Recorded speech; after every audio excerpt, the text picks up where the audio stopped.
আয় বাজানডে, আপনি একবার বাইরের কান্ট্রিতে খেয়াল করেন।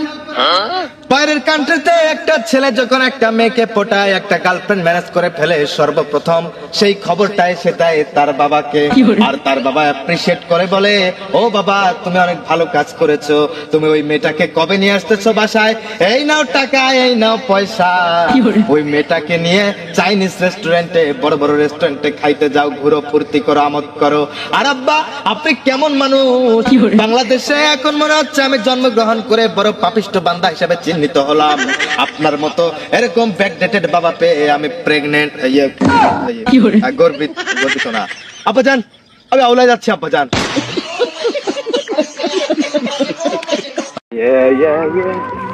আব্বাজান, আসসালামু আলাইকুম। ওয়ালাইকুম আসসালাম। আব্বাজান, আপনি কোথায় যাচ্ছেন আর কেমন আছেন? আছি, ভালো আছি। আমি খেতে যাচ্ছি কাজ করতে। আর তুমি এরকম এত খুশি খুশি লাগতেছে? আব্বাজান, আমি তো খুশিতে আত্মহারা। আব্বাজান, আমি বলেছিলাম না, আপনার এই ছেলের জন্য আপনাকে আর কোনোদিন কষ্ট করতে হবে না।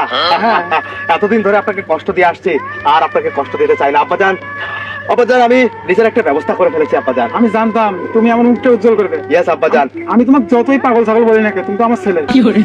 তো চলো বাবা, তোমার কি চাকরি জানি হলো? চাকরি? আব্বাজান, এটা আপনি কেমন কথা বললেন? আর চাকরি, একটা ছেলে মানুষ যদি চাকরি পায়, সেজন্য কি তার বাবা মায়ের মুখ উজ্জ্বল হয়? আর মুখ উজ্জ্বল হয় বিভিন্ন কারণে। মুখে ফেয়ার এন্ড লাভলি মাখলেও তো মুখ উজ্জ্বল হয়। তাই বলে সেই উজ্জ্বলতা এই উজ্জ্বলতার মধ্যে বিশাল ডিস্টেন্স। আপনাদের কে বোঝাবে? আর কিসের সাথে কি পান্তা ভাতে ঘি, কিসের সাথে কি মেলাচ্ছেন? আব্বাজান, তুমি এত খুশি কে? কি হয়েছে? আব্বাজান, আমি একটা মেয়ে পটিয়েছি। ইয়েস আব্বাজান, এতদিন সিঙ্গেল ছিলাম, এখন তোমার এই ছেলে মিঙ্গেল হয়েছে, আমার একটা গার্লফ্রেন্ড আছে। আপনাকে না বলেছিলাম আমার বিয়ের জন্য পাত্রী খুঁজতে। আপনি কষ্ট করেছেন, আপনি পারেননি। দিন শেষে বাবা হিসেবে ব্যর্থ একটা সিঙ্গেল ছেলেকে মিঙ্গেল করতে, বিয়ে দিয়ে ডাবল করে দিতে। সেই নিজের ব্যবস্থাটা আমি নিজেই করেছি। আর বিয়ের জন্য মেয়ের কি অভাব পড়েছে নাকি দেশে? আমি একটা মেয়েকে পটিয়ে গার্লফ্রেন্ড বানিয়েছে, এখন তাকে নিয়ে ড্যাং ড্যাং করে বিয়ের পিড়িতে বসে। আচ্ছা বাবা, তোমাকে লজ্জা করে না? তুমি তোমার বাবাকে এইগুলো বলো। আব্বাজান, কিসের লজ্জা? আপনার লজ্জা করে না বাবা হিসাবে? আপনি যে একটা ছেলেকে বিয়ে দিতে পারেন না, হ্যাঁ? আপনার কি লজ্জা লাগে না? লজ্জা, হ্যাঁ লজ্জা। এ লজ্জা কার? এ লজ্জা কার? আর আপনি আমার প্রাপ্তবয়স্ক হয়েছে, তারপরে বিয়ে দিচ্ছেন না। এরপর যদি আমি বিয়ের নেশায় পাগল হয়ে পরকিয়া করি, অন্যের মেয়েদের পিছনে ছুটি, মেয়েদেরকে ডিস্টার্ব করি, ইফটিজিং করি, কদিন পর থানা হাজতে জেল খাটবো, তারপরে পরকিয়া করে বদনামের বাড়িঘর করে ফেলবো, আর আপনার তখন লজ্জা কোথায় থাকবে? বাবা হিসাবে আপনি লজ্জিত হবেন না? হ্যাঁ, বিয়ে দেন না আবার বড় বড় লেকচার। হ্যাঁ, আচ্ছা বাবা, সেটা তো বড় কথা নয়। তুমি গার্লফ্রেন্ড পড়েছে, এটা বাবার একটু বলে, আমি তোমার বাবা না তো। আরেকটা বলেছিল কি আছে? এটা কথা বলো।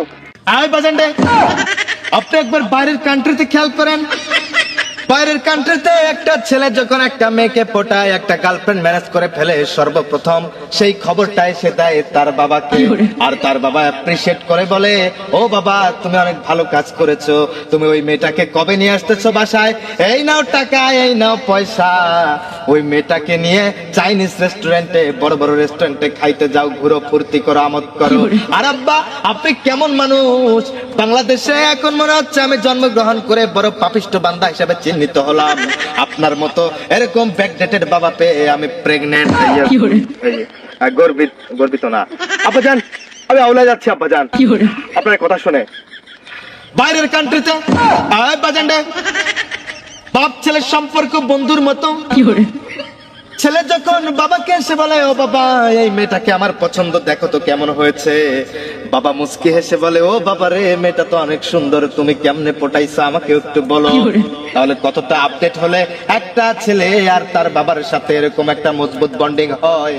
আর আপনি আমার এমন বাবা, মেয়ের কথা শুনে আপনার গায়ে যেন অ্যালার্জি চলে আসলো। আচ্ছা বাবা, তোমার বাবা শুনে আমার খুব ভালো লাগছে। তা আজকে তুমি আমার বন্ধু ভাবতে পারো? আব্বাজান, এটা কি বললেন? আমি তো খুশিতে আত্মহারা আব্বাজান। আব্বাজান, সত্যি আপনাকে এখন আমার প্রেগন্যান্সি গর্ব ফিল হচ্ছে। বাবা, একটা কাজ করা যায় না? কি আব্বাজান? আমরা দুই বন্ধু আজকে যাই, একসাথে দুই বন্ধু বিয়ে করি। এটা কেমন কথা? আব্বাজান, আপনি তো একটা লুচ্চামির কথা বললেন। আব্বাজান, আপনার ছেলে বিয়ে করতে চায়, এই সিঙ্গেল ছেলেটা, আর আপনি তো বিয়ে করেছেন অনেক আগে। তোমার আম্মা তো ভালো নাই। আম্মা? তোমার আম্মার বয়স হয়েছে না? ও লারে লাপ্পা, আকাশ ভরা তারা, আমাদের বাপ বেটার সম্পর্কের হোগা মারা সারা। আপনার কাছ থেকে আমি এসব শিখবো? তার মানে দ্বিতীয় বিয়ে করতে হবে? হ্যাঁ, এগুলো শিখবো? আর যান, আপনি যেখানে যাচ্ছেন সেখানে চলে যান।